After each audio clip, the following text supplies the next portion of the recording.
Hello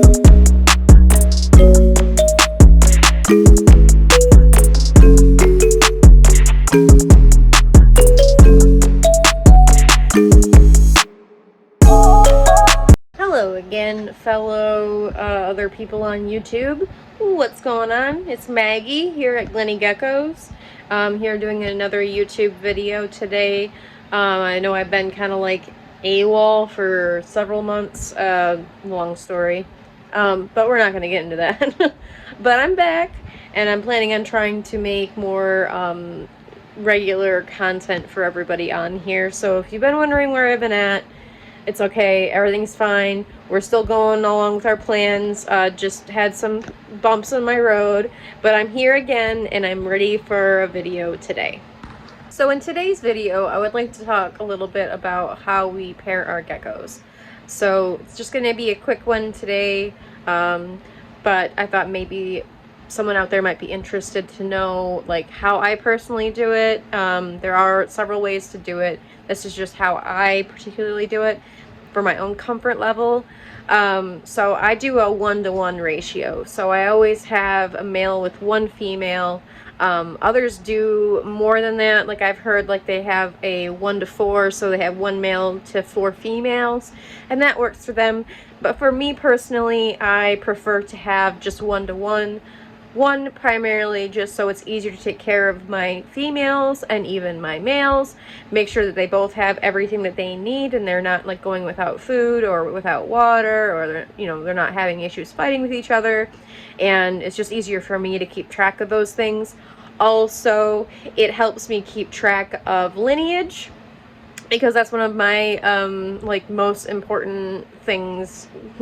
Is I really want to make sure I know who is who, and I can, sell a baby and tell you exactly the parent's lineage and that baby's lineage, and I can better track morphs, traits, things like that. If I were to have one male to several females, I would have eggs, but I wouldn't really necessarily know which female they came from, and that just makes me kind of like, so to me, I would much rather have 1-to-1. So that's kind of how I prefer to do it, and so far I've had several pairings already put together, and I've had a few that I've already had witness locking. So what that is, like, I gotta keep it as PG as I can, but that's where I basically confirmed that they were, together. I don't know how to say that where it's like family friendly, but so I witnessed it actually occurring, and most of the time if I see them lock, I go, okay, that's good enough, and I'll just wait till the male's done and the female's like away from him, and he's done his thing, and then once he's put back together, I pull him out of there and I put him back in his enclosure.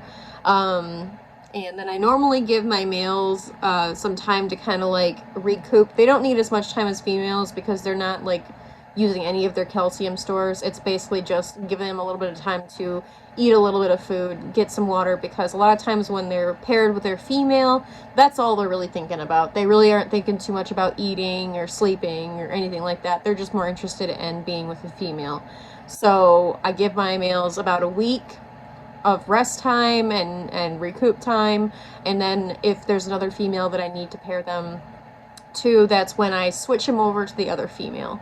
My first like season males, like they've never been with anyone, they just got to breeding weight, breeding age. So breeding age is 2 years, and I normally wait till my males are at least 40 grams. If they're more than that, I'm more happy about it, but 40 grams is like the smallest I'll go.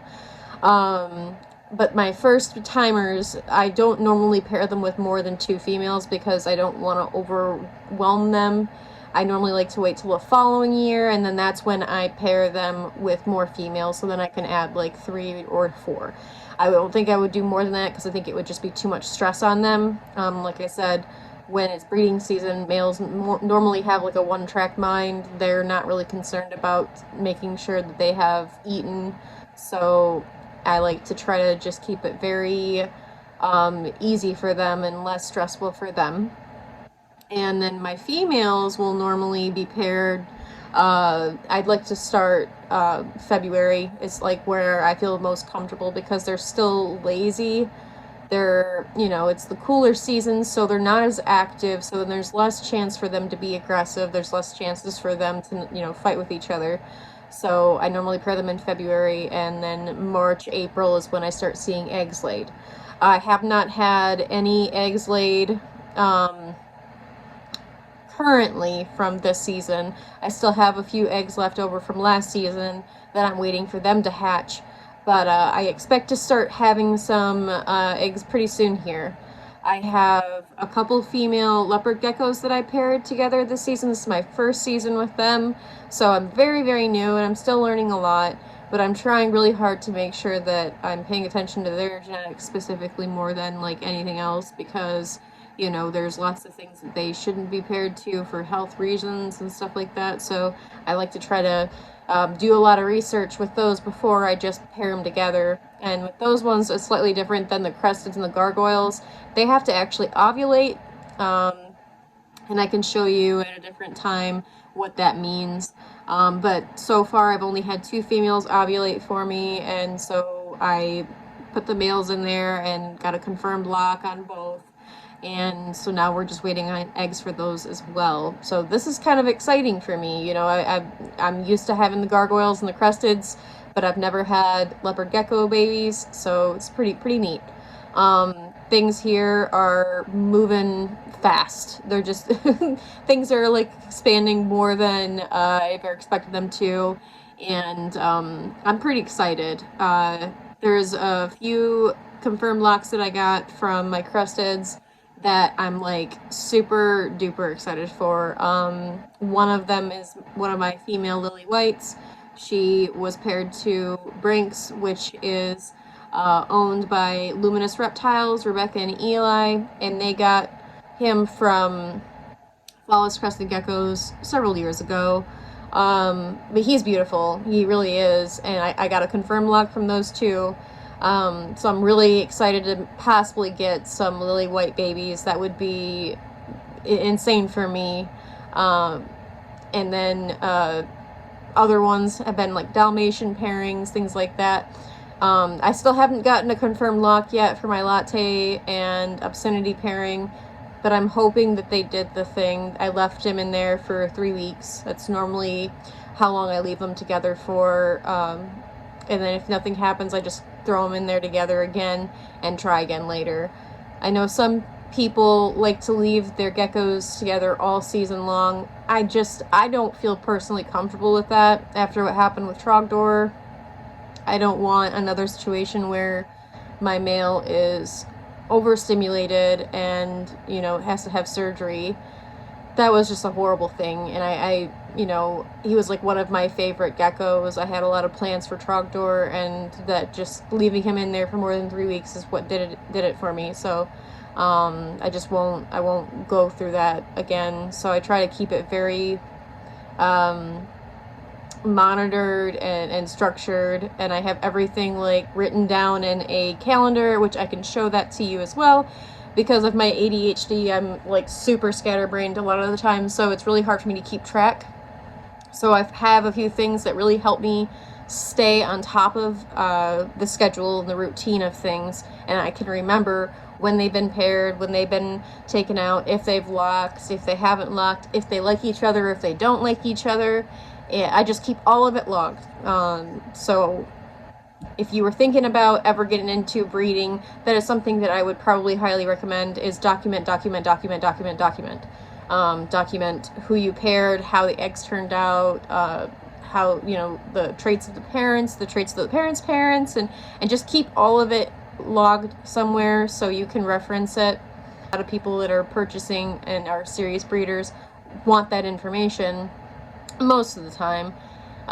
If it's something where it's kind of like obvious, you look at it and you know exactly what it is and you're confident enough to just try it because you've played with genetics enough that you understand how it works and how you can produce a certain thing that you're looking for, go for it. And that does, I mean, that is a thing.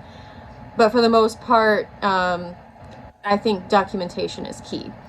And that's what I'm trying to do. I'm trying to even though I'm a very small time breeder and I'm just starting off, this is my 3rd breeding season, I'm trying really hard to keep things all organized. So this is what I was talking about as far as like my calendar that I keep all of my information on. It's just a regular planner. You can get them at Walmart, you know, they're not very expensive. I think I spent maybe $7 or $8 on this. I can't remember. Don't quote me. I don't think it was very much though. But, you know, I'll show you a little quick bit here. So I write down what it's for, so that way I can keep track in case I, you know, have multiples and I'm confused. Yay for ADHD. But, you know, I just write down what, you know, I've done for that day. Like here I said I paired Vlad and Parlay, paired honeybee and squash. Over here is when I split them up. See, I kind of try to keep it like labeled. And then I also write down like when I'm expecting to kind of see eggs pop out. If I run out of room, this is extra space, and I like that about this book.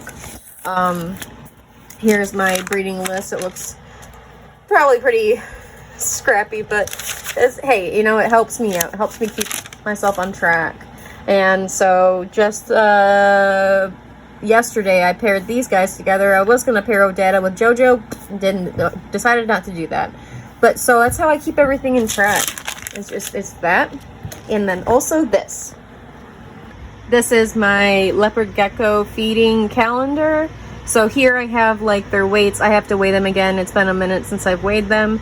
But I keep their weights on here so that way I can figure out like if they're growing good, if they're not, what's going on with them. And then if I have like anything that I need to purchase, I put it here on the list. I actually have to update that. That's not even right. But so my leopard gecko feeding schedule, I feed them every other day. This is my crested gecko and gargle gecko feeding schedule calendar. So I kind of color coded it. The Wednesday here in the purple, that's when I feed bugs. I feed them once a week, sometimes twice, but I like to at least have once a week on my calendar. And then the pink dots that you see all around here, that's when I feed them their Pangea or Rapashi. So I feed them every other day that, and then once a week the bugs. And then here I just put down like their pairings that I'm doing for the season, so that way I can keep track again in case I lost my other list. And then here is just a journal. I liked it because it looked cool, but you know, it doesn't really matter. It could be just a notebook. And then, so this one is going to be for my hatchlings, so my eggs, how they're doing. I'm going to log it all here. I don't have anything yet because, like I said, I haven't had anything pop out. But once things start popping out, I'll be writing down the information in here, how many eggs were laid, what the quality of the eggs were, if there was any that were failure to thrive, or they didn't make it in incubation, if they hatched, what their weight was at time of hatch, how long they were incubated for, that kind of thing. So that's what this and this is for, is to keep everything on track. I highly recommend. I am pretty excited for this pairing, or this season, excuse me, and I'm looking forward to start selling here soon in the future, so look forward to that. I have a rack over in the corner over there that has just a few babies that are they're going to be on their way out, but I'm waiting for a lot of them to kind of grow and make sure I know what I'm selling before I sell it. I really would hate to sell something that I could use in my projects and then kick myself in the butt later for it. So, but look forward to that. Yeah, so if you guys had any questions about like how the process of everything is, or maybe there's something I didn't cover 100% and maybe it was confusing, just let me know. I'm just trying to get back into YouTube and recording something. I really enjoyed it when I was doing it, and unfortunately some bumps in the road came along, so I wasn't able to stay consistent on YouTube. But I'm looking forward to it, and if there's anything that you'd like for me to cover, just send me a message, leave a comment. I'm always interested in what y'all have to say, and any questions you have, I'm more than willing to answer them. And if I can't find the answer, I will find someone who has the answer, because the thing with geckos is that a lot of it isn't subjective. You have to know what you're talking about, and because you want to make sure that these living creatures have the best life possible. So the best information I can give is the best. Makes any sense. Like, I don't want to just say something because I think it's true. I want to know it's true. So, but if you had questions, I'll do my best to answer them. And look forward to more videos. Basically, I appreciate anybody who's hopped on here to watch my video. Hopefully you kind of enjoyed it. I know it was a quick one, but you know, it's a quick burst of information is always good once in a while, right? Alright, everybody enjoy your day, and I will see you guys in the next video. Bye.